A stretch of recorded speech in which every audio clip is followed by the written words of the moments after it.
Hey guys, welcome back to my channel. कैसे हैं आप सब? आई विश कि आप सब अच्छे होंगे और अपनी अपनी लाइफ को फुली एंजॉय करे होंगे। तो गाइस, मेरा नाम है प्रीति और आप देख रहे हैं आप सबका अपना यूट्यूब चैनल महादेव की दीवानी प्रीति।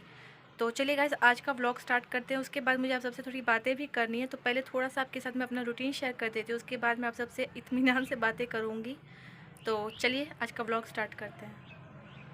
सो फ्रेंड्स, अब मैं आ गई हूँ किचन में और आप देख सकते हैं मैंने प्रेशर कुकर में आलू को उबलने के लिए रख दिया था और आलू ने जब 2 सीटी लगा दिया था उसके बाद मैंने गैस को ऑफ कर दिया था। और अब मैं आलूओं को छीलने के लिए जा रही हूँ।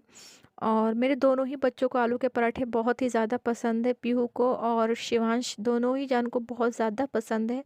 तो मैंने सोचा कि चलो ठीक है, मैं बच्चों के लिए आज आलू के पराठे बना देती हूँ। और मेरे हस्बैंड को भी बहुत पसंद है और मेरे सारे फैमिली मेम्बर्स को पसंद है। मैं किसी को कह नहीं सकती कि हाँ इसे पसंद है, सबको पसंद है। और बच्चे बहुत ही ज़्यादा पसंद से खाते हैं। हालांकि सब्जियां बनाओ उतने पसंद से नहीं खाते, बट आलू पराठे वो बहुत ही पसंद से खाते। तो अब मैं आलू के पराठे बनाने के लिए जा रही हूँ।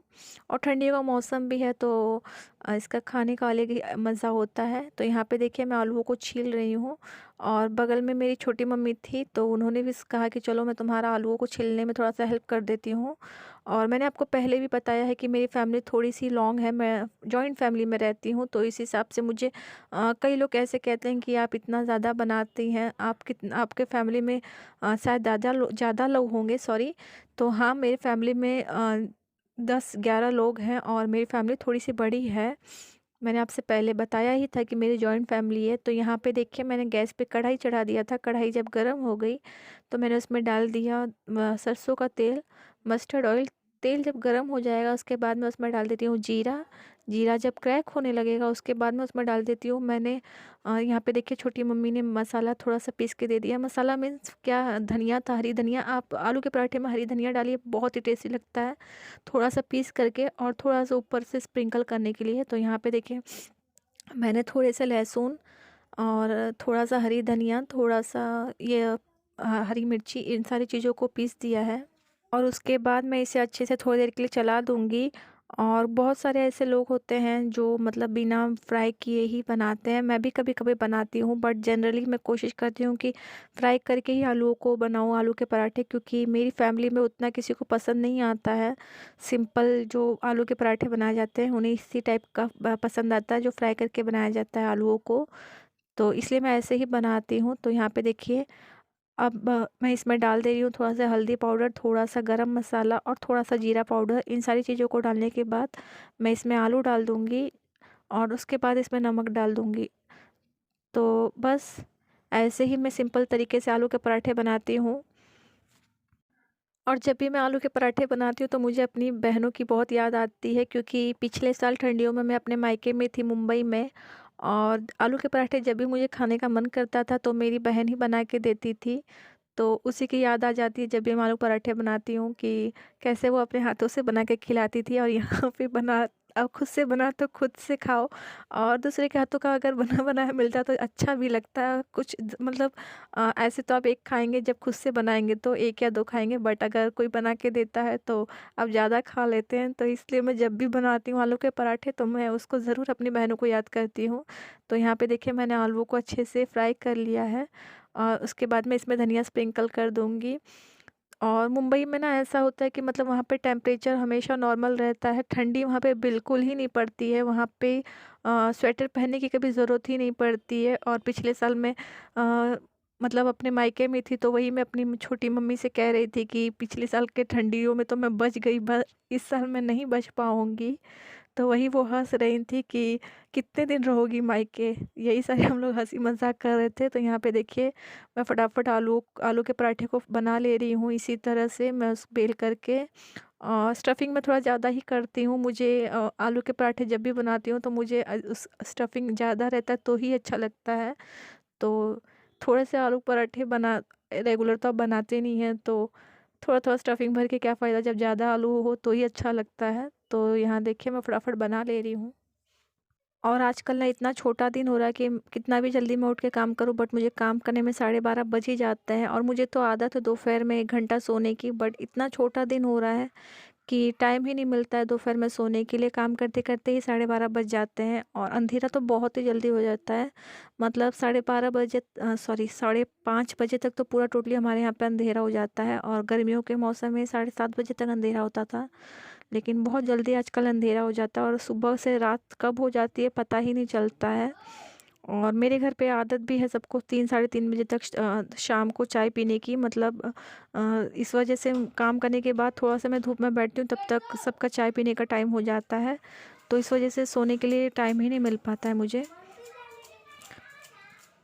और शायद मकर संक्रांति के बाद धीरे धीरे दिन बड़ा होना स्टार्ट हो जाता है और ठंडी भी थोड़ा कम होना स्टार्ट हो जाता है। बट इस साल तो ठंडी थोड़ा लेट ही पड़ना स्टार्ट हुई है, तो देखते हैं क्या होता है।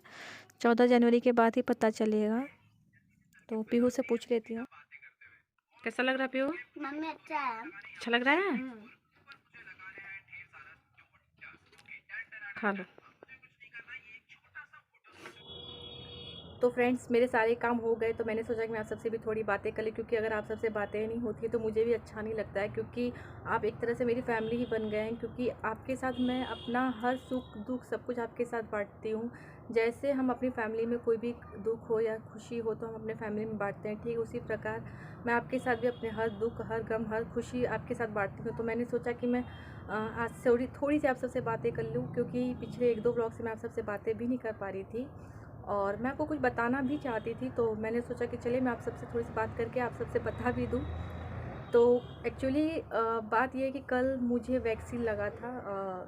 मेरा सेकंड डोज जो है, मैंने कल वो अपना वैक्सीन लगाया। और मेरे साथ में मेरी पीहू जो है, उसको भी जो 5 इयर्स का जो टीका होता है 5 साल का, उसको मैंने वो सुई मेरे साथ में ही ले जाके लगवाया। और घर पे आने के बाद में पीहू का जो है ना वो यहाँ पे सुई लगा था, मतलब हैंड के इधर ऊपर वाले पार्ट में। और सुई लगाने के बाद उसका पूरा सूजन हो गया था और डॉक्टर ने कहा था कि मतलब जहाँ पे मैंने सुई लगाया था, डॉक्टर ने कहा था कि वहाँ पे थोड़ा सा बर्फ़ से सेक करने के लिए। तो मैं सेक रही थी, बट उसका फिर भी थोड़ा सा हार्ड था और वो 1-2 दिन के बाद ही जाता है। तो मैंने तो वैक्सीन लगा ली और पीहू ने भी इंजेक्शन लगा लिया। उसके बाद घर आने के बाद पीहू को मैंने थोड़ा 1-2 दिन बर्फ़ का सेक किया, लेकिन उसी टाइम मुझे फ़ीवर भी आ गया था। और फ़ीवर आने के बाद मेरे पूरे बॉडी में पेन हो रहा था, बहुत ज़्यादा पेन हो रहा था। तो मैंने मेडिसिन वगैरह ले लिया और मेरा फ़ीवर तो चला गया, बट मेरे थोड़ा सा होता है ना, जब आप बीमार पड़ते हैं तो आपको थोड़ा थोड़ा हैवी लगता है। तो मेरे सर में बहुत ज़्यादा पेन था और मैं सोई हुई थी, तभी पीहू आती है और बोलती है, मम्मा क्या हुआ, आप क्यों सोए हो? तो मैं बोली कि कुछ नहीं, बस ऐसे सिर में दर्द है। और आप बिलीव नहीं करेंगे, मेरे सर में दर्द था और पीहू के हाथ में भी पेन था। और वो बेचारी आके बैठ गई और बोलती, लाओ मम्मा मैं आपके पैर में दर्द है। मैं बोली नहीं, पैर में नहीं दर्द है, सिर में दर्द है बेटा, आप आराम करो, आपको सुई लगी है। तो वो कह रही, नहीं मम्मा मैं आपको थोड़ा सा सर दबा देती हूँ, मम्मी प्लीज़ मुझे दबाने दो। और मैं मना कर रही थी, बट फिर भी वो ज़बरदस्ती सिर मेरा ऐसे, छोटी सी बच्ची है यार, कितना ज़ोर से दबाएगी, हल्का हल्का इसी तरह छूने लगी। और मेरे आँखों में आंसू आ गए कि मतलब वाकई में आजकल के ज़माने में सब लड़कियों को किस तरह से पेट में ही मार देते हैं, उनके साथ किस तरह से करते हैं। घर में लड़कों के बराबर लड़कियों को उतना इज़्ज़त नहीं दिया जाता, मैंने अक्सर करके देखा है।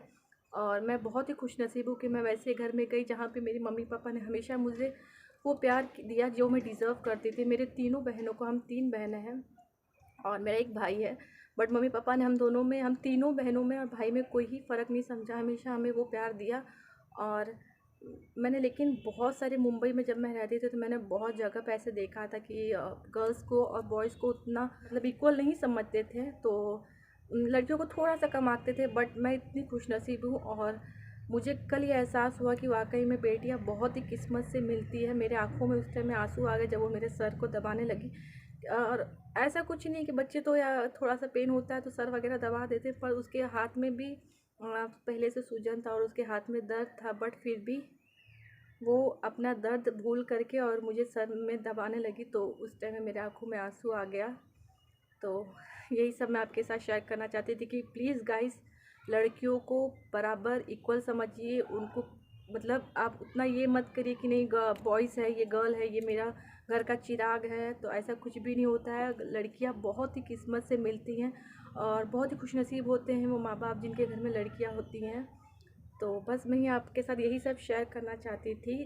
और प्लीज़ लड़कियों को इक्वली ट्रीट करिए और अब मैं इस वीडियो का करती हूँ एंड, मिलूंगी आप सबसे एक न्यू ब्लॉग में एक अच्छे से वीडियो के साथ में। तब तक के लिए bye bye and take care of your self.